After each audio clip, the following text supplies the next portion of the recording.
So Mother Michael Goes to Heaven is a project that I started in 2008. I started this project because I became interested in prostitution when I was taking pictures of women living in detention homes. That is my project that is called The Daughters. I took pictures of women living in detention homes in 2005, and I became interested in prostitution because unfortunately most of these women became prostitutes. So the only in quotation marks, I would say, the only career that they could have is that they became prostitutes. And I met these women very often in the underpasses, in the Western city station, in the Western railway station, and I became interested in the past, in the present, and in the future of these women. So this is the reason why I made contact with the Association of Hungarian prostitutes in Hungary, FebrThe, and after a while she introduced me to a family of prostitutes living in Budapest. This family of prostitutes, in the first time, this was a family of prostitutes from 3 people. Michael, it's Zsolti, but I called him Michael in English, Monica, and it was small Michael the first time who was in this family of prostitutes in the beginning. They lived in a quite good district of Budapest, but in a very small flat. But unfortunately it was a block of flats, and in the block of flats lots of people became suspicious because many people were coming and going, the clients were coming and going every time. So this is the reason why, because they became very suspicious. This is why this is the reason why they had to move to a worse district, but then to a much bigger flat where nobody was interested in what they were doing.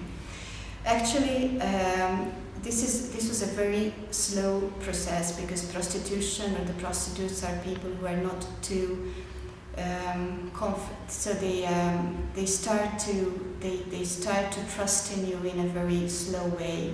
So in 2008 I would say that we were just making contact with each other, and in 2009 they were the ones that they contacted me, and they told me that they moved to a newer flat and they want to show it to me. So I felt that this is the time when they opened themselves to me, so I went there, and this is when our common work, or our real common work, started.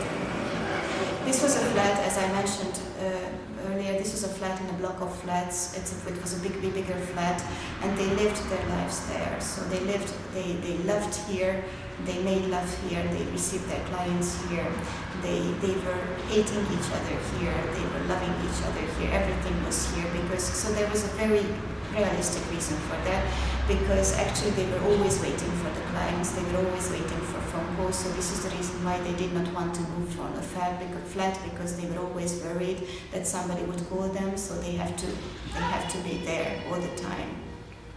So they were living in this flat, and I was visiting them on the weekly basis. And actually, this is where the whole project is going on.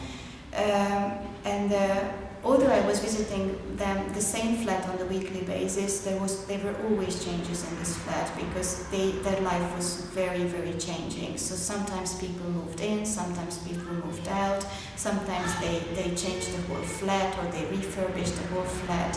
So every time there were some changes. This project is about their relationship to each other, their relationship as a family. One of my favorite writers is Tolstoy, and one of my basic novels is Anna Karenina. And the first lines of the Anna Karenina is that every happy family is alike, and every unhappy family is unhappy in its own way. And I became interested in their life as a family. And I forgot to mention that first there was small Michael, but then Alexander came to this family. So there were 3 basic people living in this family: Monica, Michael, as I call him in English, and Alexander. So the story is about them, how they behave as a family. I would say that Michael was the mother in the family, so he was the one who was caring about them. He was the one who was giving financial and emotional stability to them. And also, so we can see this, that, so for example, when he died, unfortunately, the whole family fell apart. So from this reason, we can see that he was the one who put the family together, who tied the family together very tight. So on one hand, this was one thing that I was trying to examine, and on the other hand, I was trying to examine my relationship to them, how I can get closer to them.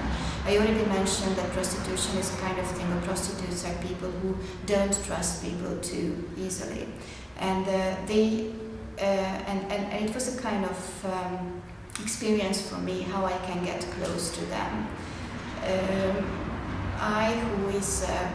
Who has nothing to do with prostitution, who has nothing to do with this life, but still I wanted to get closer to them because I was very much interested in them. So this is what we were doing and we became friends, and it was a really nice relationship between each other. Every time when I went there, I wrote down my relationship to them as part of the diary, and their relationship to each other. So actually the whole project is made of not 12 pictures, but 40 pictures and the text together. So every time when I went there, I wrote down what happened to them at that time. And the end of the project was a kind of symbolic one, because unfortunately Michael committed suicide. So actually the end of the project was when the flat was sealed.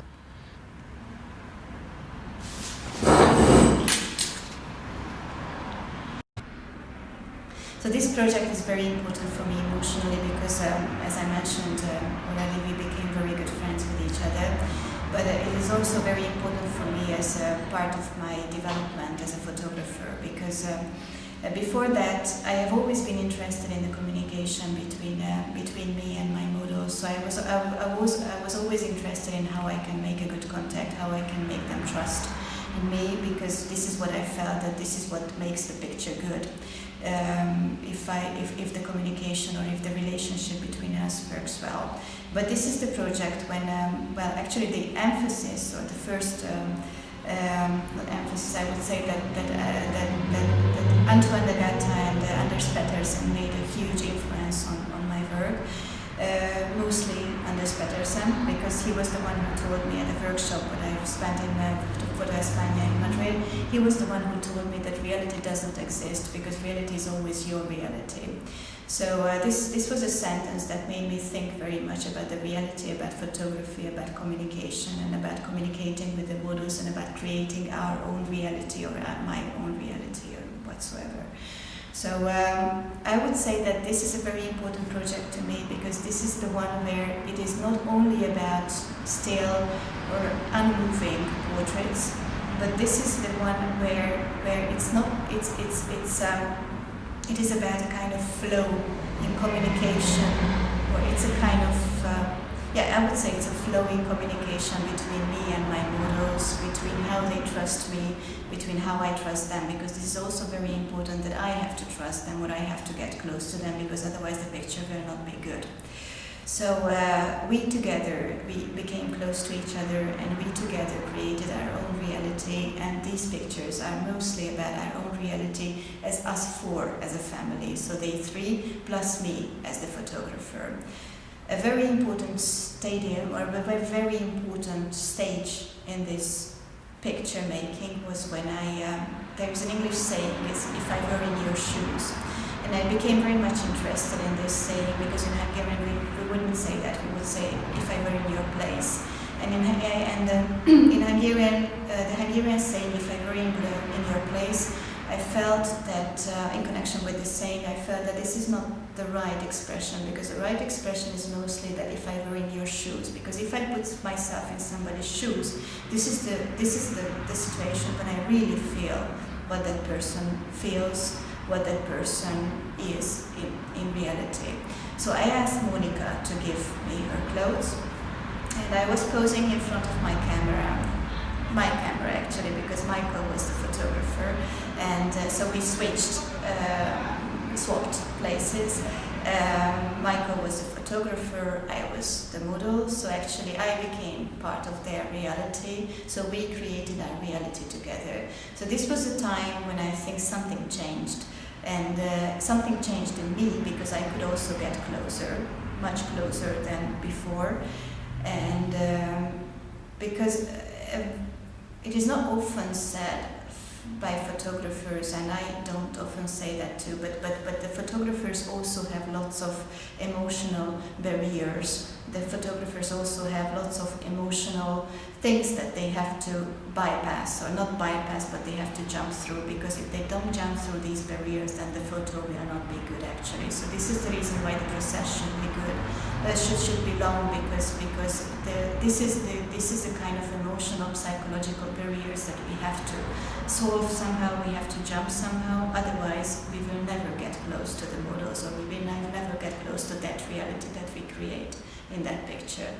So this was the time when we got close to each other, and I think that this, because of all this that I mentioned, this is the project where I could put together everything that I had learned before in connection with photography.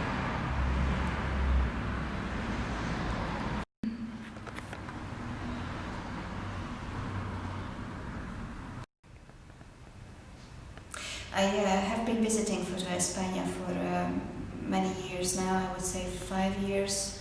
First time I visited FebrThe España as part of Descubrimientos. Descubrimientos is the discovered in English.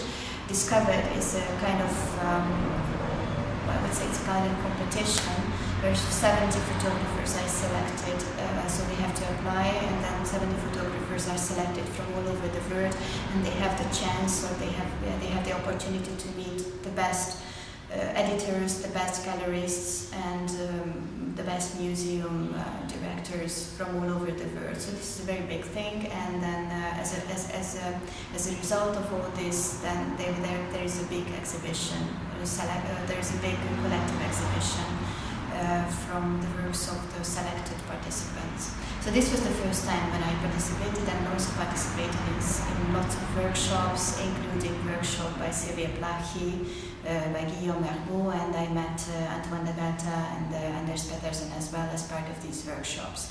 And Gerardo Mosquera, the chief curator of FebrThe España, he has been the chief curator since 2010.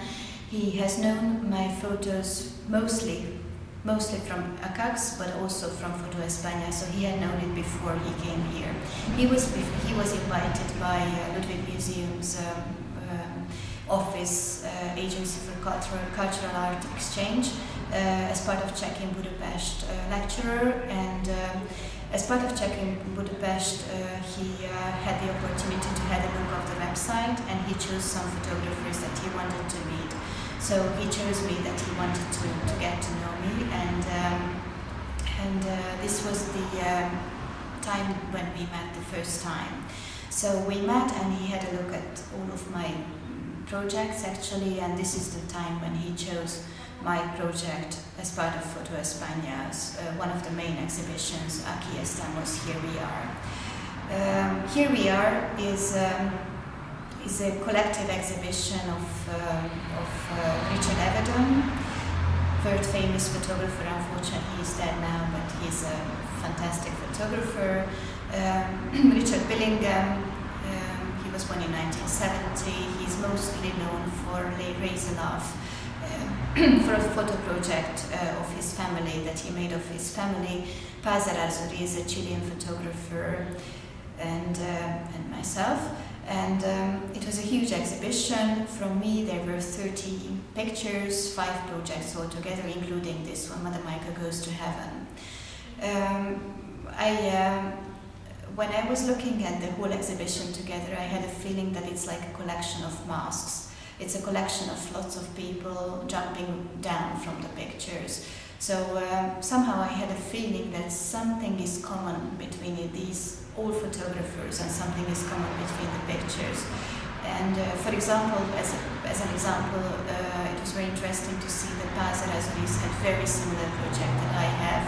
regardless of the fact that she's much older than me. So she was working with prostitution, she was working with elderly people, she was working on the project of women. So we had very lots of common projects together.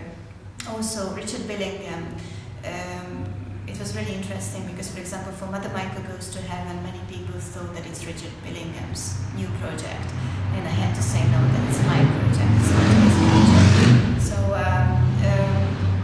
it was a very nice exhibition. Altogether, Foto España received 640,000 visitors, and aquí estamos, here we are, got the prize of the public. So we got the most votes for the best exhibition prize.